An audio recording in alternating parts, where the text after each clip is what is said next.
என் மதத்தை விட்டு இன்னொரு மதத்துக்கு போகணும்னு ஆசை எனக்கு. இப்போ போர் அடிச்சு கிறிஸ்டியானிட்டியில இருந்து அது இந்து மதத்துக்கு போகலான்னு சொல்லிட்டு இப்போ கிருஷ்ணர் பக்தராயிட்டேன். ஆமா, இப்போ அரையரம் ஆரோக்கிருஷ்ணர் தேவரை சேர்ந்துட்டேன். இவர் சொல்றாரு, நான் கிறிஸ்துவ மதத்தை விட்டு நான் வேறொரு மதத்துக்கு நான் போயிருக்கிறேன் அப்படின்னு சொல்லிட்டு. இயேசுவாவே சொல்லியிருக்காரு, தயவு செய்து நீங்க போறதா இருந்தா தயவு செய்து போங்க அப்படின்னு தான் சொல்லி, ஒருவன் என்னை பின்பற்ற விரும்பினால் சிலுவை எடுத்துக்கொண்டு வாங்க அப்படின்னு தான் இயேசுவா சொல்லியிருக்காரு. ஒருவேளை அவருடைய உபதேசம் கடினமா இருந்தா நீங்க போறதா இருந்தா போலாம் அப்படின்னு தான் சொன்னாரே தவிர கிறிஸ்தவ யாரையும் கம்பல் பண்ணவே இல்லை. இப்போ ஒருத்தர் தன்னையே வெறுத்து உண்மையாகவே இயேசுவை எப்படி ஃபாலோ பண்றாருன்றதை பாருங்க. இவர் மதத்தை சார்ந்தவர் அல்ல, இவர் கிறிஸ்துவை சார்ந்தவர்.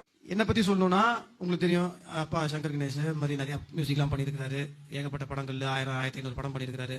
அம்மாவோட அப்பா வந்து ஜிஎன் வேலுமணி, எம்ஜிஆர் சிவாஜி வச்சு அதிகமாக படம் பண்ண ப்ரொடியூசரு.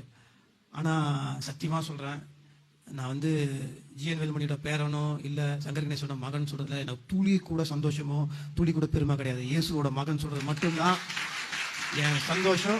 அது ஒன்று தான் வந்து நிற்கும்.